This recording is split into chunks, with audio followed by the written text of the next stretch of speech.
કોને રજામાં પણ મજા પડી જાય.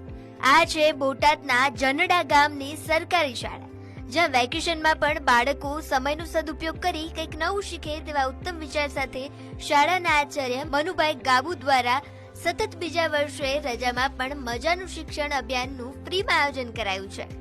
આ વિચાર આવવાનો મેઇન ઉદ્દેશ્ય એ છે કે બાળકો છે એ જ્યારે એ લોકોને સમય મળતો હોય છે ત્યારે મોબાઈલની લતે લાગી જતા હોય છે. એમાં બાળકોના માઇન્ડ ઉપર અને એજ્યુકેશન પોઈન્ટ ઉપર અસર થતી હોય છે. ઘણી વખત એવું બને છે કે બાળક અવળા રસ્તે જતું રહે છે અને આ બધા એ લોકોને નેગેટિવ પોઈન્ટ એના માઇન્ડમાં ન આવે એ માટેનું આ અભિયાન અમે શરૂ કરેલું છે. આ અભિયાન 10 તારીખથી શરૂ થયેલું છે અને જે 20 તારીખે પૂર્ણ થશે. એમ ટોટલ 11 દિવસનો કાર્યક્રમ છે, જેની અંદર છે ગુજરાતી વ્યાકરણ, અંગ્રેજી વ્યાકરણ, સંસ્કૃત વ્યાકરણ, દોરીમાંથી ગૂંથણકામ, સાફાનું શિક્ષણ તેમજ બાળકોને મનોરંજન માટે ડાન્સ ક્લાસ રાખવામાં આવેલા છે. બાળકોનો ઉત્સાહ ભરપૂર જોવા મળે છે. રજાના દિવસો હોવા છતાં બાળકો ઉત્સાહભેર અહીંયા આવે છે અને ઉત્સાહભેર અહીંયા આનંદ સાથે છે એ એજ્યુકેશન લઈ રહ્યા છે.